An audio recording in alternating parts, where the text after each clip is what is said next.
this evening? Okay, I can only hear the people who are in this room, and that is okay, but I'm assuming you're all saying that you are having a wonderful day today and that everybody is great, and it is great to have you here with us. So first thing I'm going to do is I'm going to get a healer for each one of you in this evening to be with you, to give you healing. Also, your healer will be able to heal anyone else at the same time that he is healing you.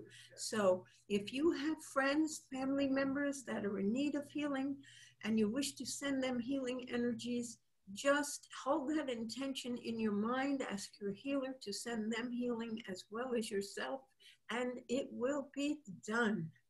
And so now I will get Rankar for you, be back, and he'll be here, and I will come back at the end of the meeting, and I will see you again then. One moment, please. Healer first.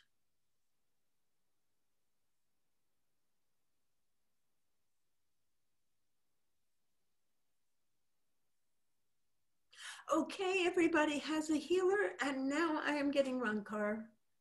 Talk to you later.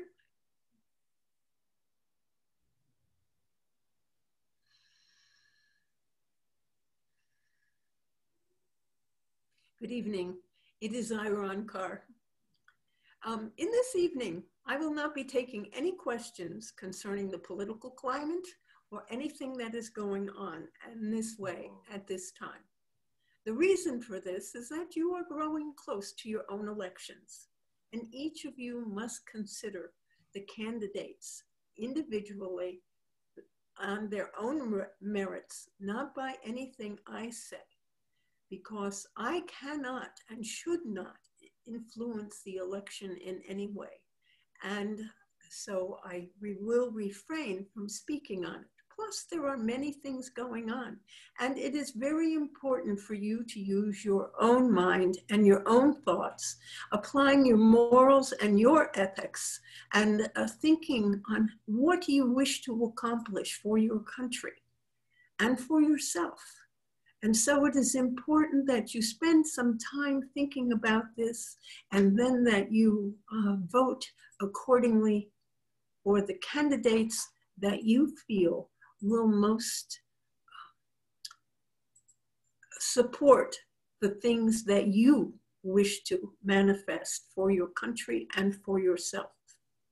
And by a special request of the medium, who says it is time to talk on this subject, I am going to be continue to address for perhaps several weeks, depending upon how long we are able to do this, the subject of love. Because there is much to discuss when it comes to the subject of love. And I wish to bring this into this discussion because loving is one of the most important things in your life. To love, to be loved. It is what everyone seeks to find in their life, whether they are aware of it or not. So to begin with the basics of love, let us make it clear. Love is the energy of all creation. Love is found within the color pink, if you will, because pink is a combination of the high energy color of red. Red, which is part of the base chakra, for which the base chakra responds. And red, in this way, supports your basic self, what is best for yourself. At the level, I keep repeating the word basic, and I do not like to use that, but it is primal to your well-being. It is your tribe, so to speak. Everything that is governed by your root chakra all has to do with the fundamentals of your being and existing within the universe and in your world and within your family members and within your friends and within all those with whom you have other relationships. And so that color red is a high energy color, but the red is toned by the white of spiritual energy. And so it's taking the red, the basic energy, and the great strong energy of the color of red, and it is elevating it with the color of spirit, spiritual energy, spiritual understanding, spiritual light, better expressed as enlightenment. And so when you take energy and you add thought energy in the form of enlightenment, understanding, being able to look beyond the current moment and the current situation, to strive for always what it is best within yourself, you come up with love. Now, love, as I have said, is the basis of creation. There is nothing that has been created that was not manifested first through the love of an idea. For you see, all creation begins in the mind. And when the mind comes forth with an idea of something that can be manifested, that would benefit you as an individual and or benefit mankind in general so that others would enjoy this, you are using a creative energy. And that energy is love, because you have a love for your idea. And you nurture that. And you put the energy forward to manifest that idea and bring it forth. So everything in this creation has been manifested through the energy of love. And we may even go back to the whole creation. For when there was only God, and God was the only thing there was, and he decided to bring about more things for him to enjoy, so to speak. He conceived of all the universes. He took energy from himself as part of himself, the energy that is part of him, and he utilized it to manifest this whole creation with all its universes, with all its suns and planets within the universes. Everything that is was brought forth and manifested from the substance of God's being through the love of God for his idea. And so he was the first creator. We who have been manifested and came into being as a result of this love of his own creation, we, as all creations, are reflections of our creator. And one of the most important attributes we as human beings, you and I, for I have had physical existence, but all of us have as human beings in God's creation, is that we have been given the power to create. We have been given the power to shape our own individual worlds. And you do this in several different ways. And you do it automatically without thinking about it, because you are thinking, judging, creative individuals. And when you get an idea within your mind and you judge it to be good, and you begin to try to manifest it in your life, and it does not matter what that creation is that you wish to bring forth. Perhaps you wish to manifest a new home for yourself, a new job, to create a painting or write a book or do a sculpture or compose music, build a house. It does not matter what you wish to create. You put your loving energy into that, and you take the actions and make the decisions and continue to work on manifesting the life that you wish. And so you are very much the creator of your own life, because everything you say and everything you do shapes your world, the world in which you live. The friends you choose to have in your life, these are all part of your world. For there are billions of people in this world, in this universe, but you are only friends with a few select people. And there are many other people you know, and you have family members, but it is limited.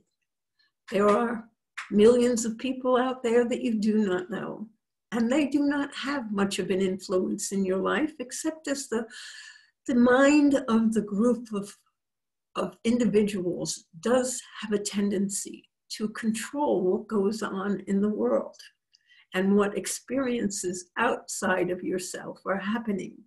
For you might never consider the thought of going to war, and you would not wish to hurt other people, and you do not wish to be in conflict. However, there are those who would think that this is a good thing for their own reasons of wanting to be powerful within their world, to control others, to change what they consider to be the world around them, maybe erroneous, to bring, as they would think, to bring about a better good for others. And so they create something that is far less than good, because their true desire is to create a better good by their assessment and their perceptions. And by bringing up the concept of perceptions, this is the most important and continuous way in which you create the world in which you live. Because your ideas, your judgments are based on what you choose to see in the world. In every day, your senses are bombarded by I cannot give in a number of impressions. You are constantly smelling. You are constantly feeling. You are listening to all kinds of things, and you are seeing things. There is so much coming into your mind that your brain selects the things that you are going to pay attention to.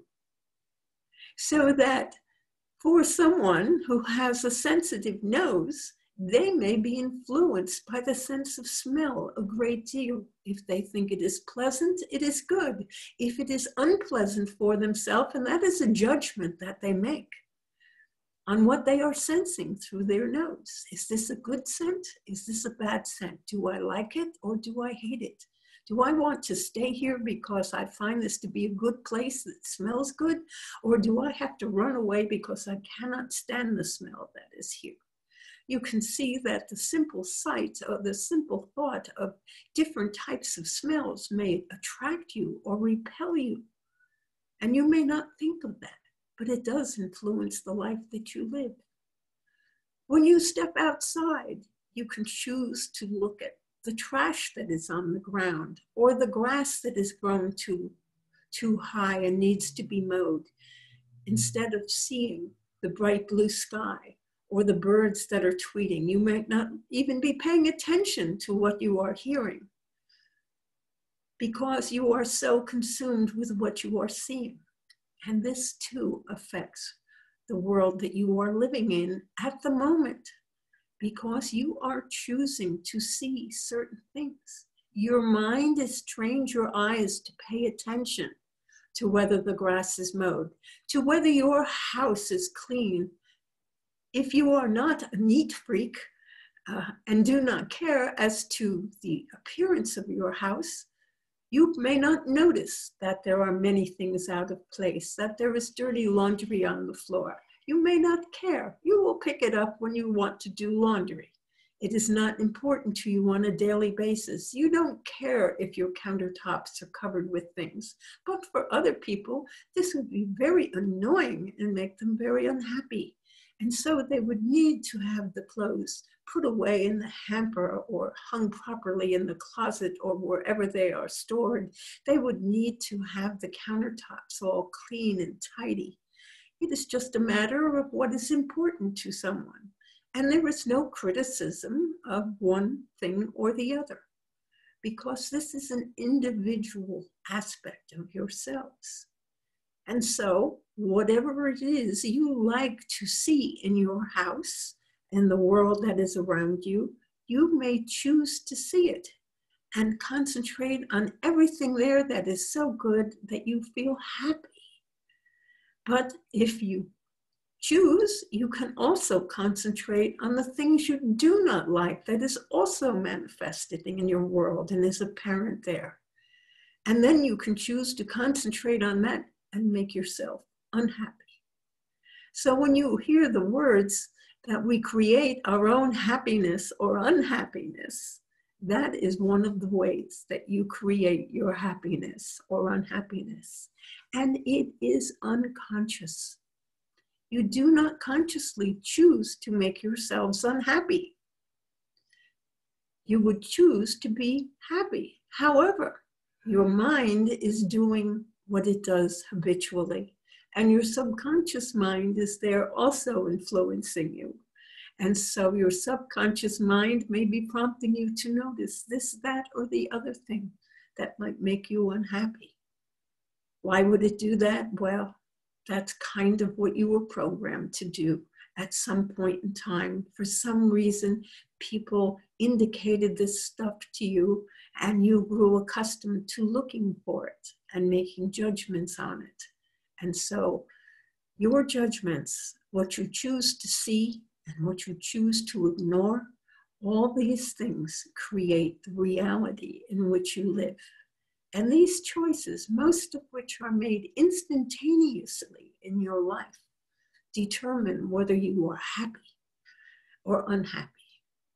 They can also affect your health, simply because if you continue to focus on things that make you unhappy, such unhappiness causes stress in your life and affects your body in ways.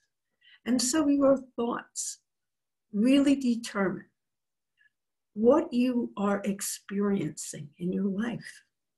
It is not what is going on around you. It is the judgments you make, what you are perceiving, and how you are judging those things that you perceive.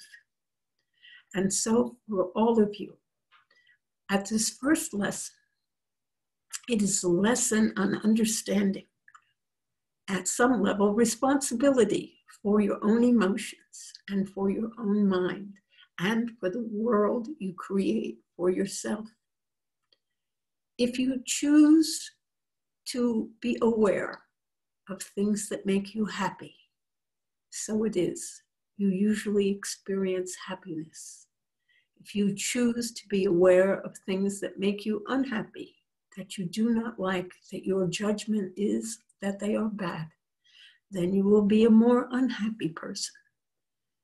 And so with this simple understanding that you are making choices in every day to create happiness or unhappiness, you can see that you are a great creator of your own life.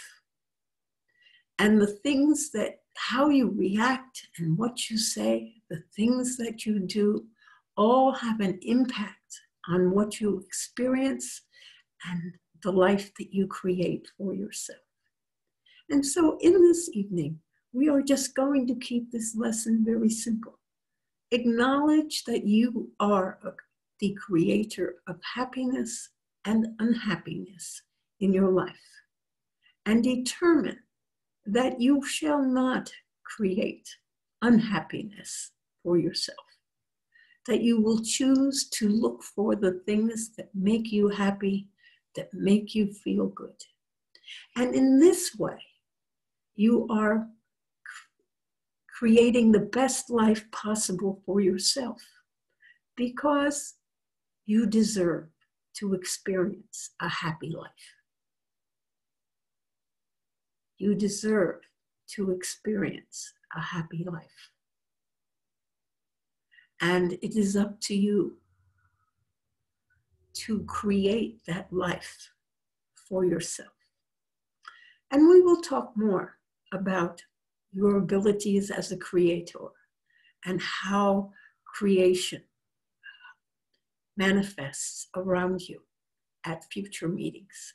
So in this evening, if you have any questions on what I have spoken in this brief lecture, then by all means, please ask them. If you have questions on other subjects, I of course will be happy to answer them, except I am not addressing politics.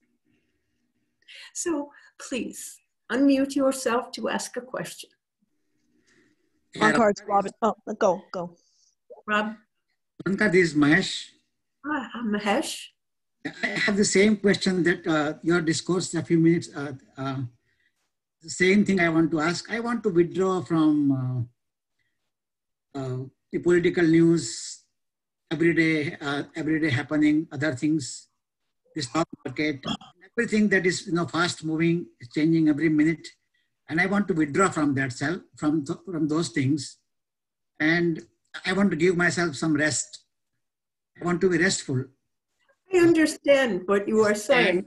Yes, and what happens is whenever I try to do that, my mind, forcefully takes me outward instead of I'm trying to go inward, and my mind takes me outward every time I try to do that. So on a practical basis, how can I address the situation? How to go inward?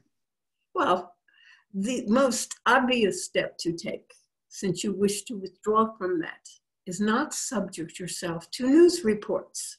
Do not listen to those talk radio stations that go on and on and on about whatever is happening, particularly about politics, and do not talk.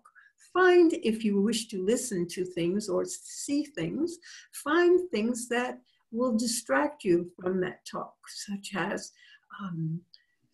concentrating perhaps subjects about, perhaps feng shui and how to arrange your household to make your house comfortable for yourself. If you are not interested in doing that, perhaps you can find some other craft or thing to learn that is, if you want to watch television and listen, try to find lectures on other subjects. Listen to different things. Now, I know that you already spend time in spiritual thought and meditation. And so doing meditations should give you the power to turn off the thoughts you don't want to think about. But remember, in order not to think about something, you need to think about something else. And that is why I recommend that you try to learn something new. Perhaps it is a different language. Perhaps it is something more having to do with the use of your computer or other things, technical things that you have in the house. Whatever interests you, try to pursue something else. I do not know what that could be, but you can make decisions for yourself because there are many offerings that are available to you on the internet. Perhaps you would like to study comedy routines or old films where there is no relationship to anything that is going on today. Just things that were popular dramas a long time ago. Maybe you'd like to study Shakespeare or other poetic authors.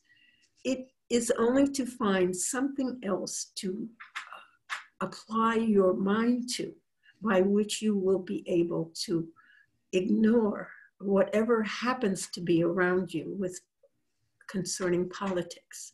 If in your presence people wish to speak about in your presence people wish to speak about politics, you can ask them to change the subject, or you can leave the room. So you do not have to listen to these discussions. And this is your best tactic in all ways. Do not listen to the radio or television. Do not listen to news. It is not necessary to hear the news every day. They tell you you need to be well informed, but you can safely, at your time in life, ignore much of this news and just concentrate on whatever it is you wish to concentrate. And I think you will be able to eliminate the politics and the annoyances that come with the continuing discussions that go on endlessly in your life, in the world around you concerning politics. You must simply turn them off, not watch them, and pursue other studies and other avenues of interest. Perhaps there may be even some physical things that you like to do that you can pursue, but do not allow yourself to listen to any politics.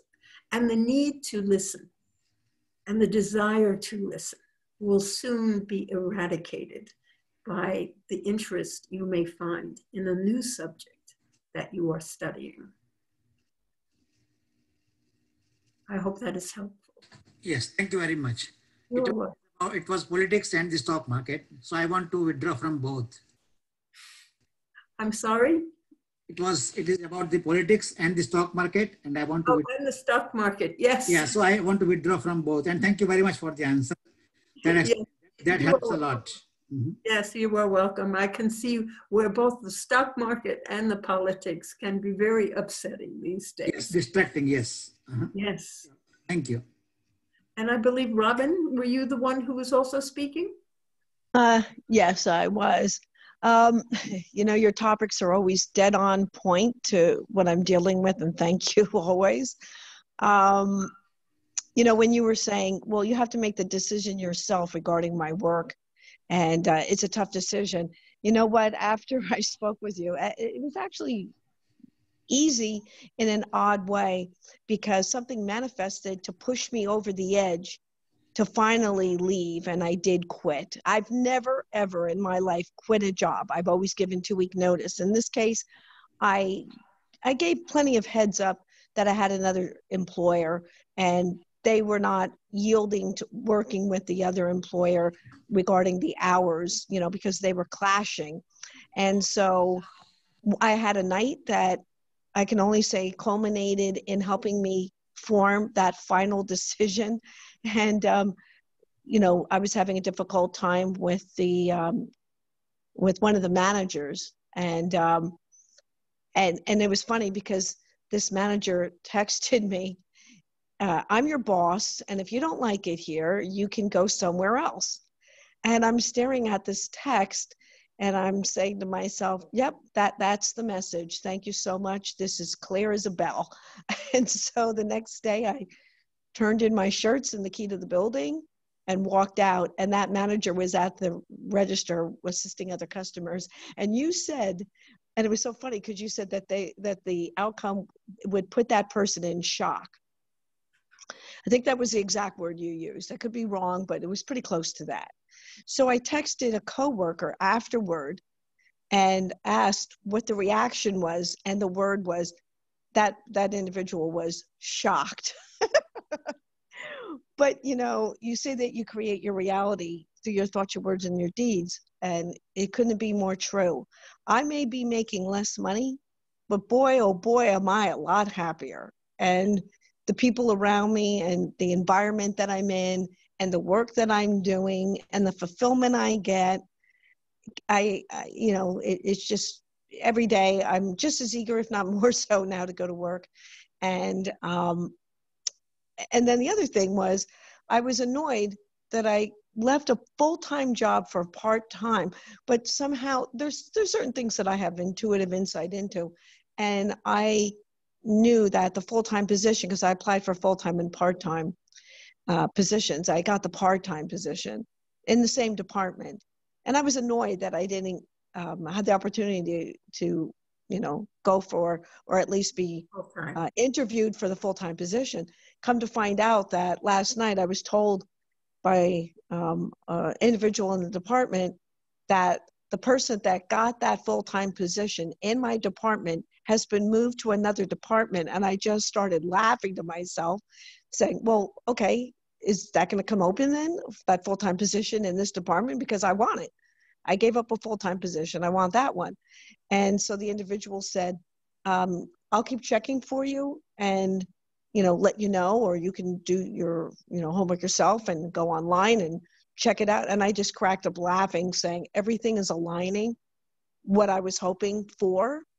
And, you might have, we talk about love.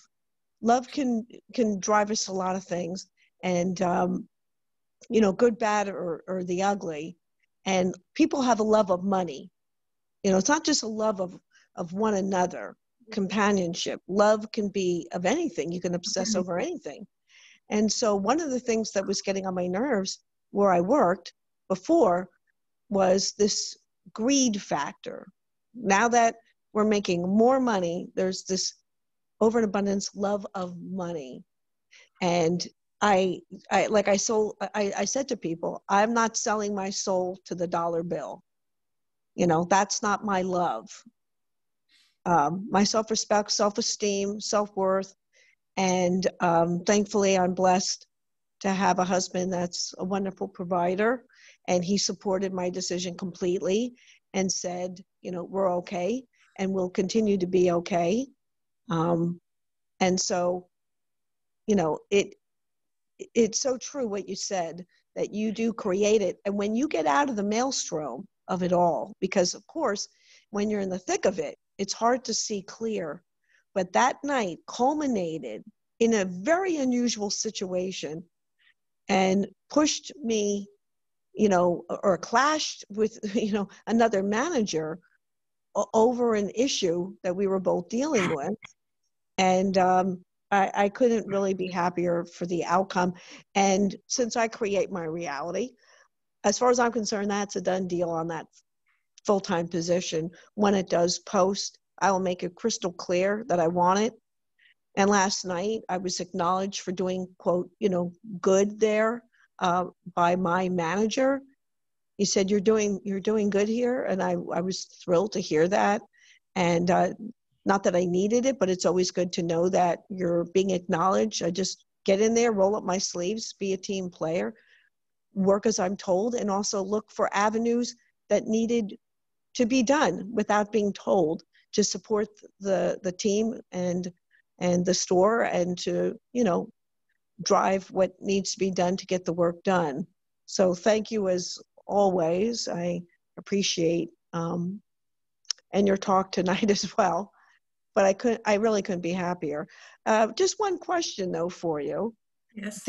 The main manager, not the one that I was embroiled with that night, also in shock or not? Like the word shock applied, yes, obviously to the, I'm trying to be general here because. Yes, I understand your question. So I don't want to be, but the other individual involved, the one that really to me mattered, what was that individual's reaction, if it's potential to know? I'm just curious. Yes, and I am not going to satisfy your curiosity because it isn't important. And it is not significant to you, and you should not be looking for that information. I mean, you are perfectly able, if you really desire, to ask a former co-worker if that particular individual had any reaction toward your leaving, but it should not motivate you in any way, and it should not affect what you think and what you do. I would like to take this moment at this time to point out, you said that you love your job. You love your new job. And when you love something, you are eager to go to it, you have said. And so you are eager and happy to do the work. And with that attitude, the position you now desire, you have placed yourself in the best possible position in order to inherit that opening that is coming. You express your desire for it, and you just let it be, knowing that you will get it because you have proven yourself an exemplary worker. And so therefore you are well on your way to winning that position for yourself. Absolutely. Thank you again, Ronka, always. I wanted to point out to you that your loving this job makes you put forth your best energies into your work. And that always finds its rewards. Yes, absolutely. Thank you again. You are most welcome. Are there other questions from anyone else?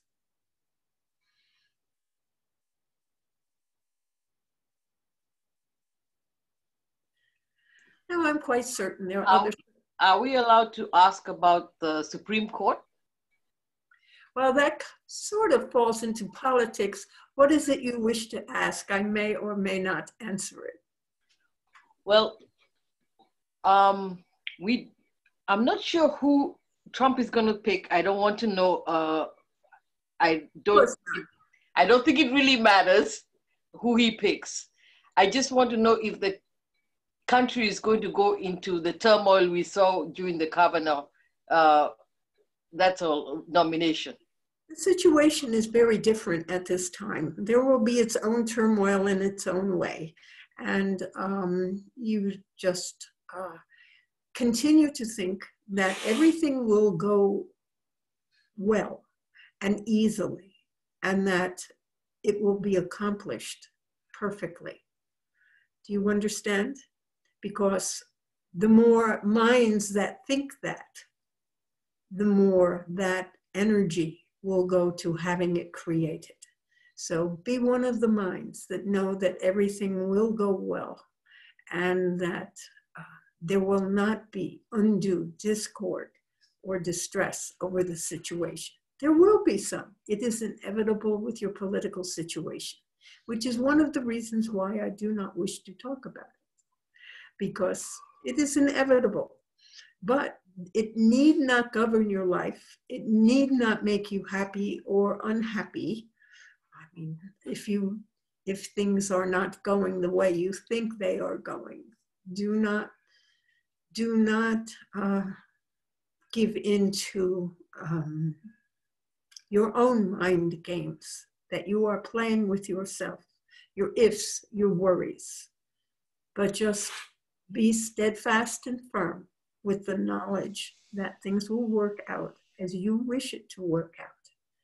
And of course, I'm assuming people on the other side of whatever your question is will also be thinking the same thing, but those who have the most energy going out are the ones who will prevail.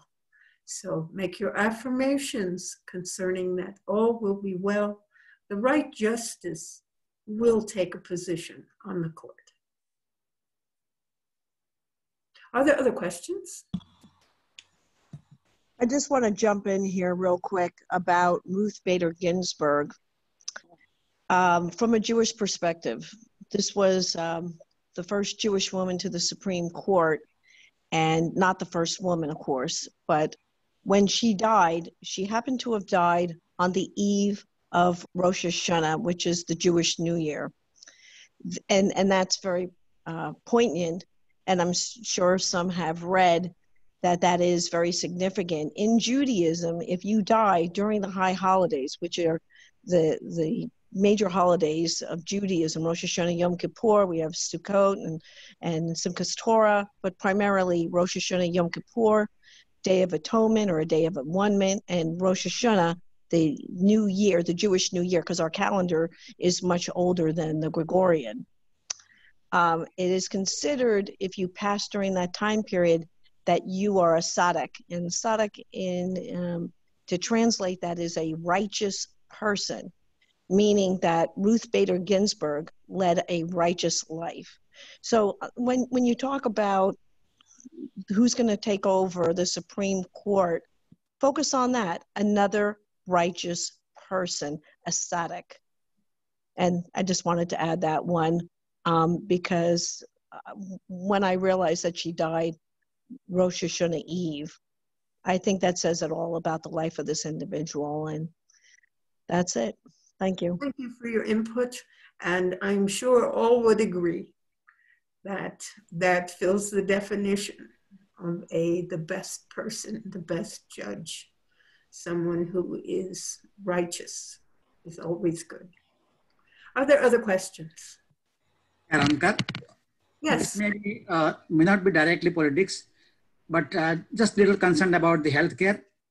Will they be able to repeal the Affordable Care Act eventually, or this will stay? I'm not going to discuss that exactly. I'm not sure that the Affordable Care Act was gave great benefit to many people. And I believe they will try to replace it with something that is more beneficial. The Affordable Care Act may have given people the opportunity to buy insurance, but not everyone was able to use it even after they bought it. And it is of little value to have insurance if you still cannot use it properly. Some of the options were not very beneficial to people who did not have money. So they are going to try and replace it with something that is better for the more people. But I'm not going to really comment upon that. It is not something to worry about in your life. Your life must always be what is best for yourself. Thank you. You're welcome. Are there other questions? Yes, I was wondering what you were saying before about like people like don't want to be mean to each other or hurt themselves. And yet it seems like the majority of the world is doing just that.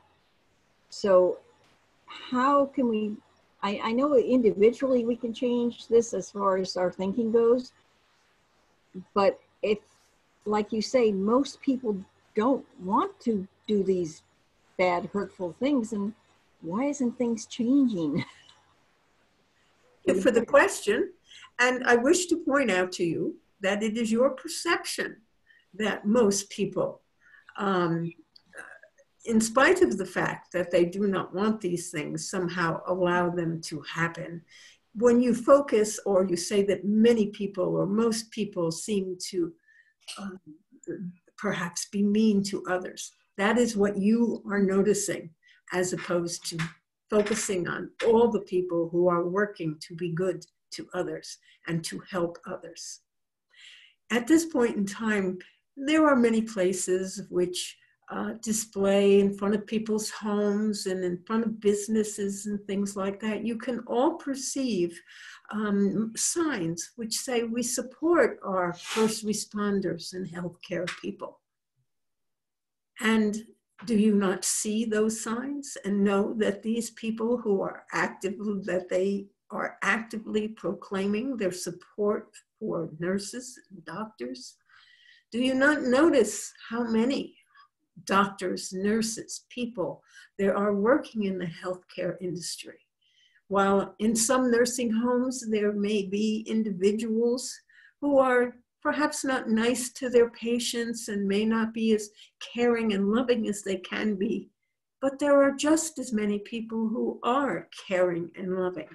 So what you choose to see and notice is precisely what you are experiencing. And this is what I am speaking about.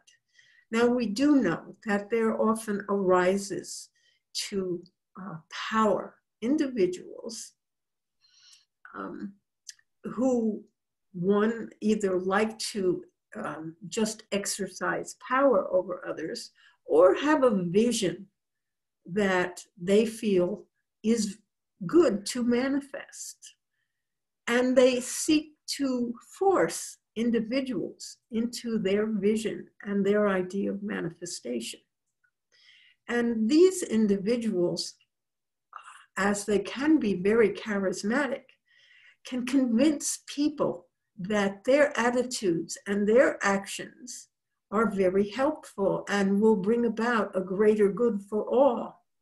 You can simply look at the speeches of Hitler, whom, as you know, created a great deal of difficulty and was responsible for war all across Europe, even in Africa. There were many people who died in these places. Hundreds and thousands of people, perished in these war. And what was that all about? Well, Hitler had a vision.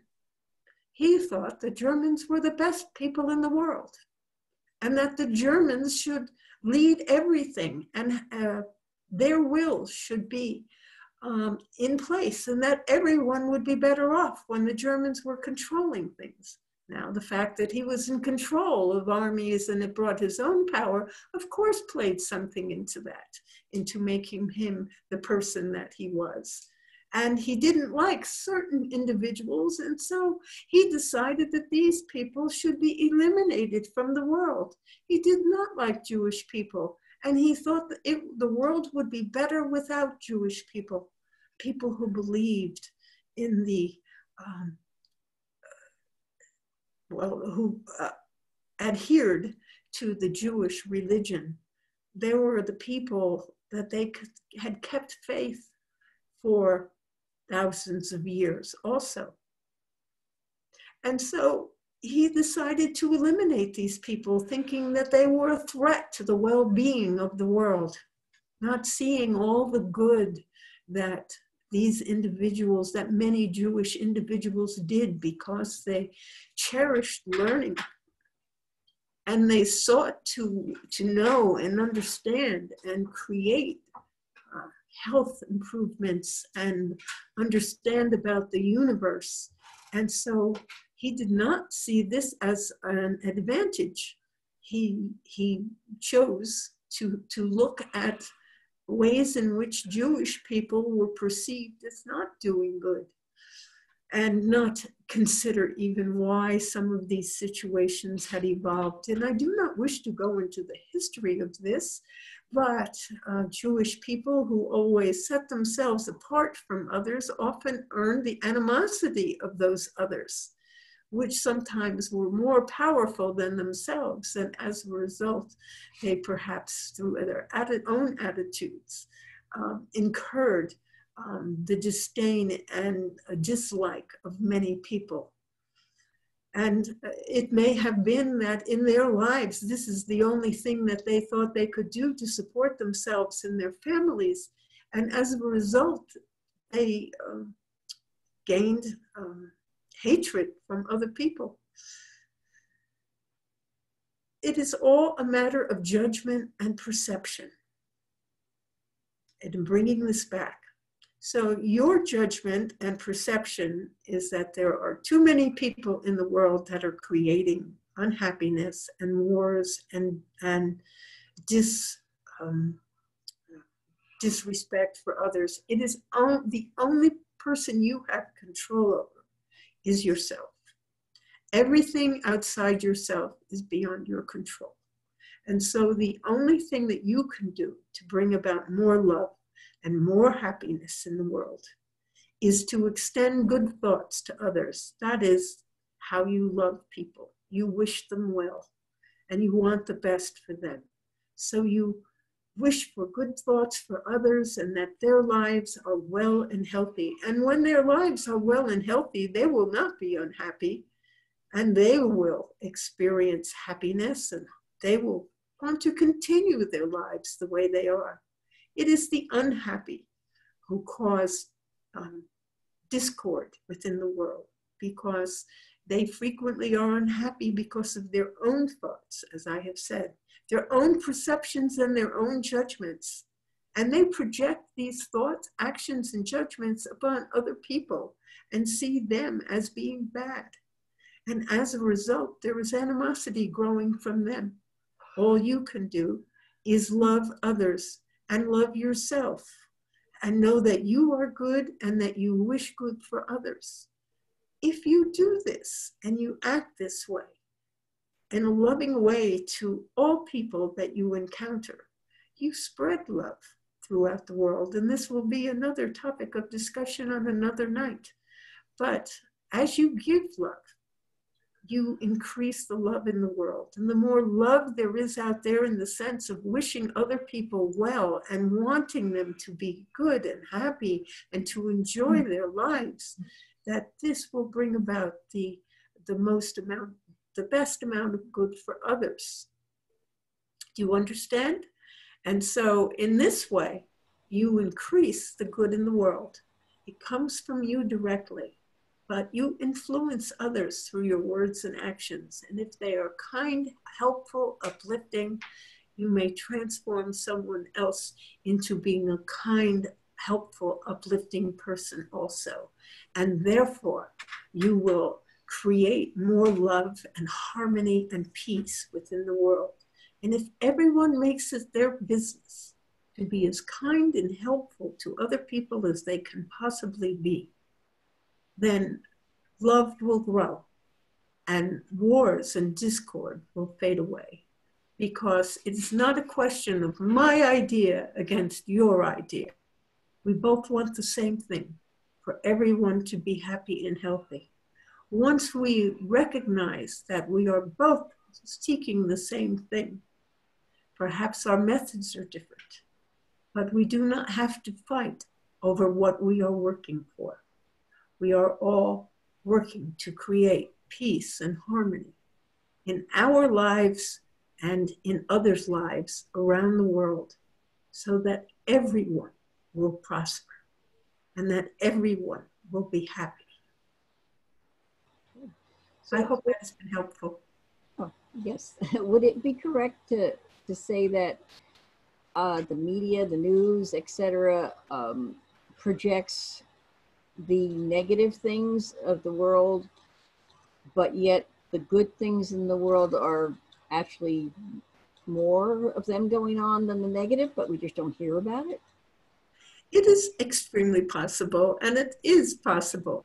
And yes, the news, it has often been criticized for not reporting the good stories, for it is much more sensational and interesting to report the bad stories. Like the young boy climbing a tree who fell into the river recently and died and perished. Yet that was brought up and discussed. While it is just painful for his parents and painful for his family members, and to hear these things on the radio and on the television over and over again, to be reminded of their grief is not helpful. But the reason that it is discussed is because it is somewhat exciting, more exciting or more interesting as far as the journalist is concerned, than rather talking about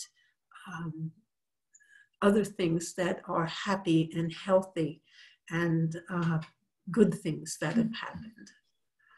So very often, yes, journalists like to go for the sensational, and they have been over the years recently, perhaps the last 30, 40 years, there has been a desire within journalists to be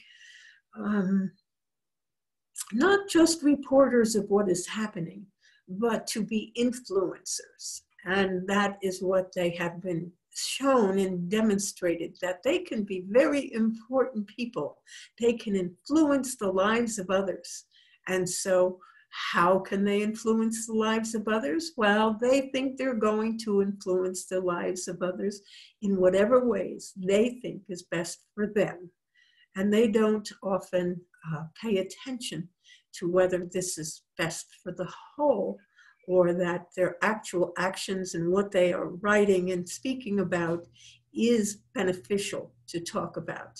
It is simply perhaps building their self-importance, because if they can convince people about what they believe is correct and the best, that makes them feel good.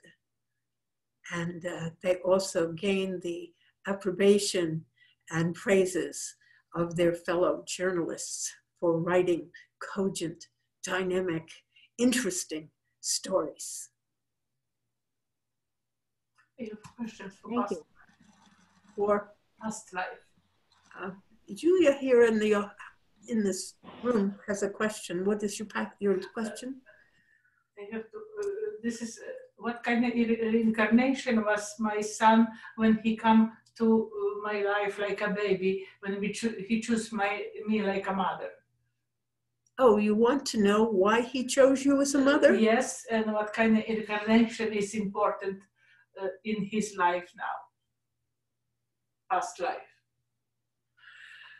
From a past life perspective, you are asking me why your son chose to be with you at this time in this incarnation. Yes. Yes. Obviously, he thought that you would be a good mentor to himself.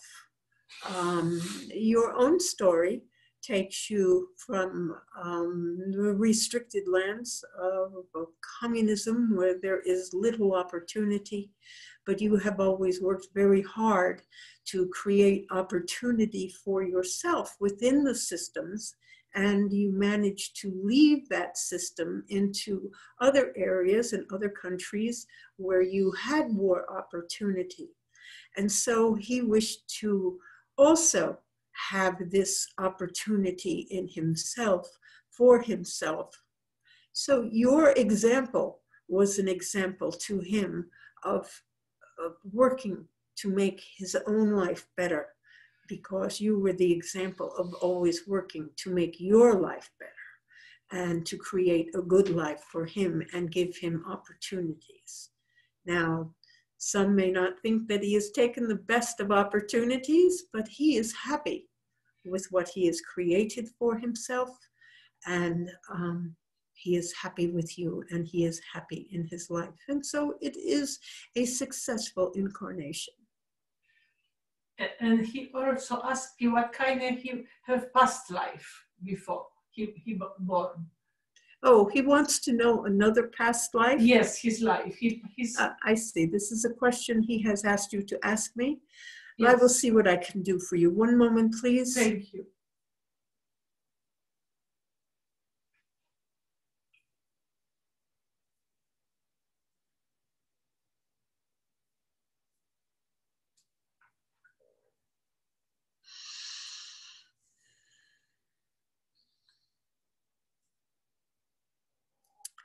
I see a life where he was a soldier. And as a soldier, it was his duty to, we are not speaking of the fighting, but he was in many times a guard over conquered peoples. And it was his job to control them, keep them in line, and have them do what his superiors wanted them to do. And so he was interested in becoming into a life in which he too would be born where there was control of others. And he would be born into that system, but with you, he had the vision and the example of still creating your own life within that system and also breaking free of the system. So in a sense, he was balancing out that life of when he was a soldier and was a guard of other prisoners and conquered peoples, and is both experienced that for himself as well as had the opportunity and the possibility, well, through your example, he had also the opportunity, and he learned to leave that system and to do what was best for himself without harming others. And so that is the relationship between that past life and his current. Thank you. You are most welcome. Does anybody else have any questions? Could you, no, I'm sorry, Ron Carr, could you explain to me a little bit about soul tribes?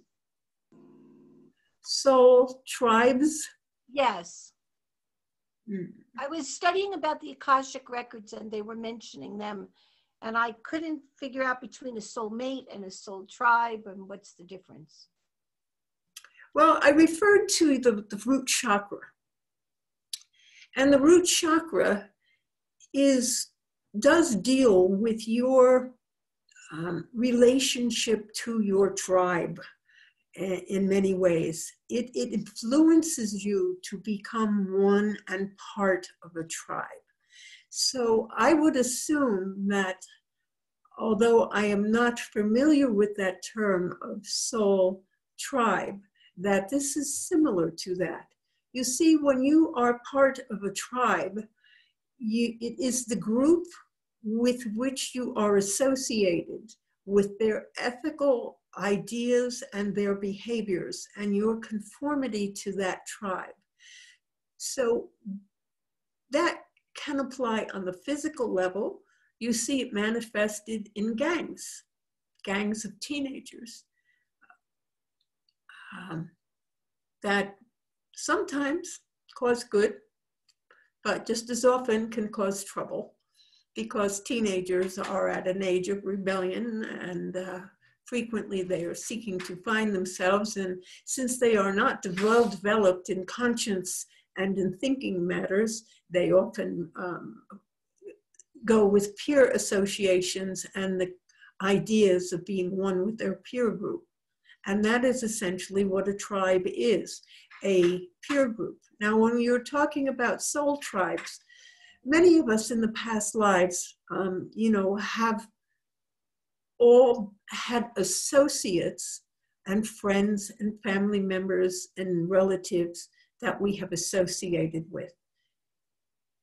When you pass on and you reincarnate again, frequently you reincarnate in a time and era in which there will be other members that you have had past associations with.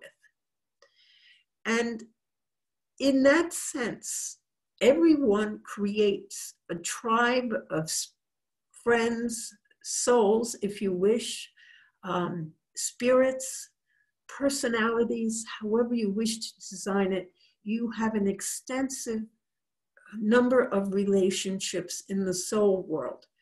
And some of them are also present in the physical incarnation where you are. And you may find them as family members, you may find them as friends, and they are people with whom you will be compatible.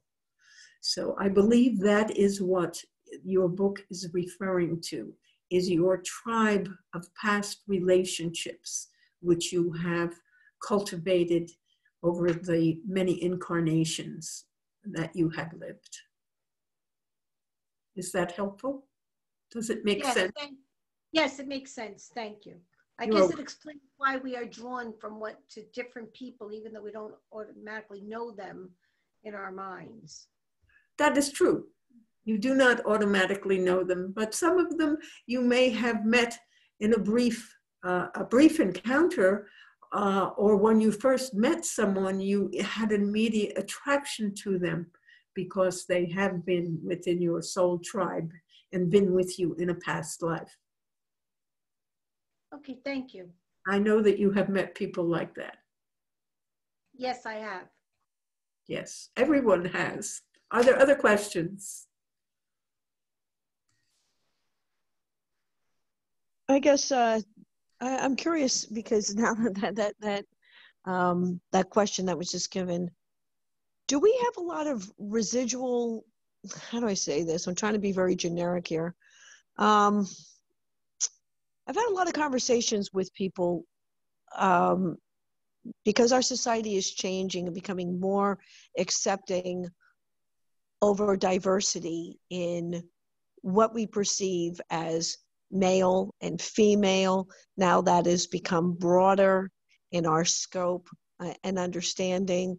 The trans community, binary, all this other stuff. And someone made a comment to me that maybe there was like a residual memory of another life lived. And so that individual in this life expression hasn't fully detached from the other life lived. So in other words, let's say someone in another life was female, you're now what we perceive to be male, and then they come out and say, well, no, I'm trans, I'm trans female or something. Is there anything to that? Is there any like tying in from another life that would make that more possible, I guess? Thank yes, you. that is a belief that exists, that is a possibility, that particularly if you have perhaps had many lives as female, and now you show up in an incarnation. Remember, you choose your gender. So you choose to be male, but you have had so many lives where you were female. There may be something in your nature that bleeds through in the way that you act, causing you to be either gay or what you now sometimes refer to trans. However, many times these people simply have not matured in their own identity, not knowing who they are, and maybe perceiving that if they were in the other identity as either male or female than the one, their gender identity at birth, that they would enjoy life more, because what they are seeing when they look out at the other agenda, other gender in their lives, they are seeing things they think are desirable. So those who are born in the female gender, who look at men and the freedom that men have, and the strength and the power and the dominance that many times men have, and they feel diminished and do not feel very powerful, and wanting to and wishing that they could be more powerful into people, they may be somewhat of rejecting of their physical identity, because they simply have a perception of the other gender as being more desirable than the one they were born with. And it goes in the other direction. Someone who is born male but looks at the women around him and sees that they are treated better, or that they have more privileges, or they have whatever they perceive. It is possible that many of those people who call themselves trans are only individuals who have not really figured out who they are, accepted themselves, and built a world for themselves which is correct and is most empowering to themselves. That is why that is usually has been referred to as a gender identity disorder, because it is not normal thinking for you to reject your physical gender. And then there are some others who have abnormal chromosome counts, so that maybe instead of having an X and a Y, they have an X and two Ys, which then affects how they feel, because I believe it is the Y is the feminine characteristics, but they are genetically male because they have an XY. And so their body is male, but yet because there are two Y chromosomes, they feel that there is a pull for the feminine aspects in their life. So there are genetic inclinations, there could be past life inclinations, and there can be just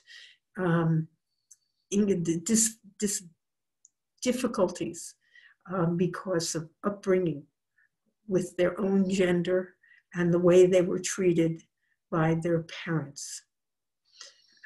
So that there are many contributions to this type of disorder. And it has become fashionable to talk about it.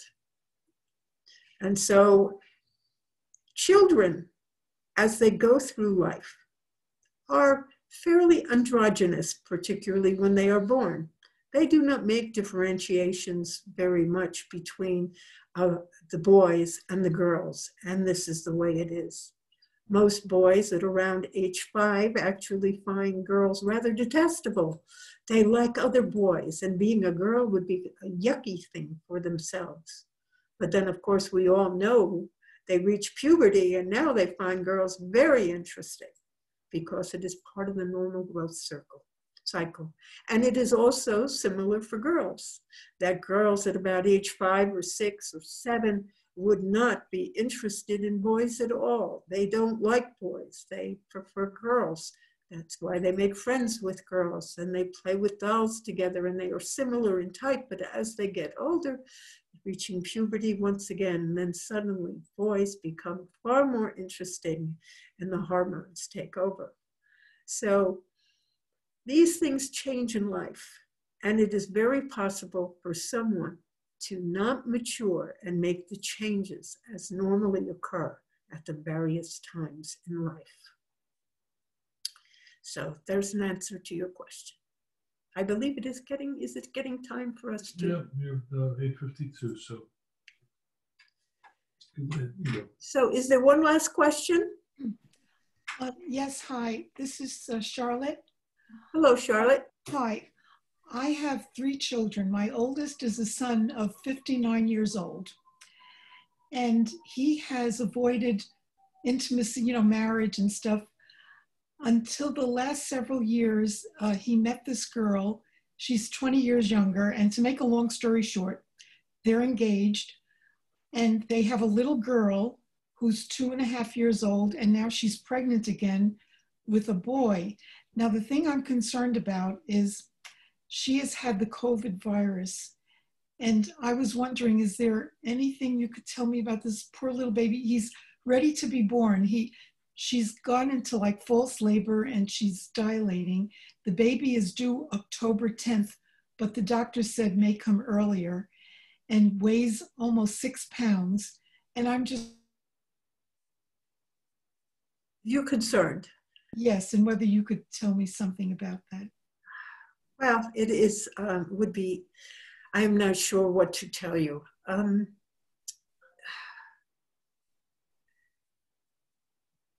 To my knowledge, the COVID virus does not cause any difficulties with the gestating fetus. Let us put it that way. I do not know when your son's fiance had her COVID virus, but I believe it is not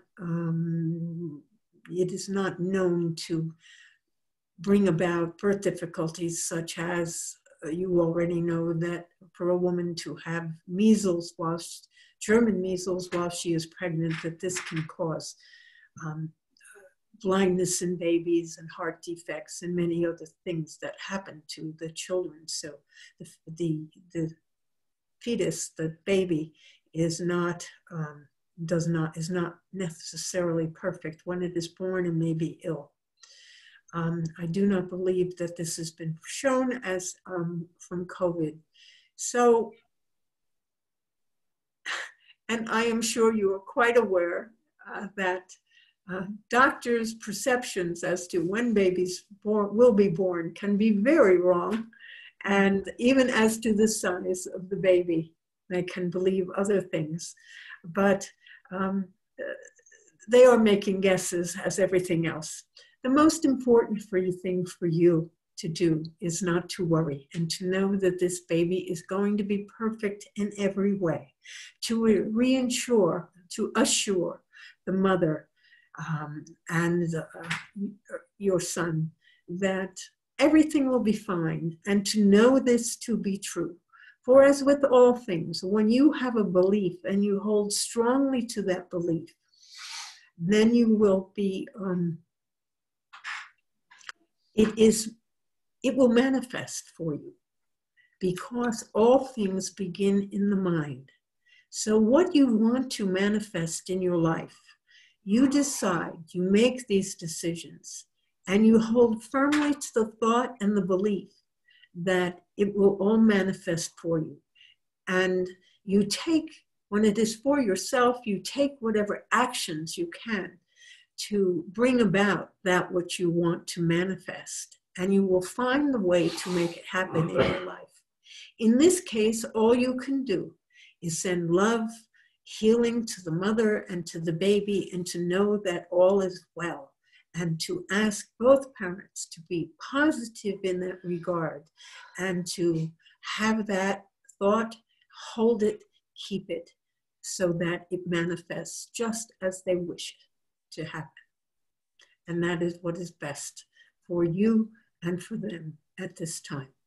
To hold the baby in your love and your healing energies, and to know that he is well, that he is healthy in all ways and a blessing to his parents.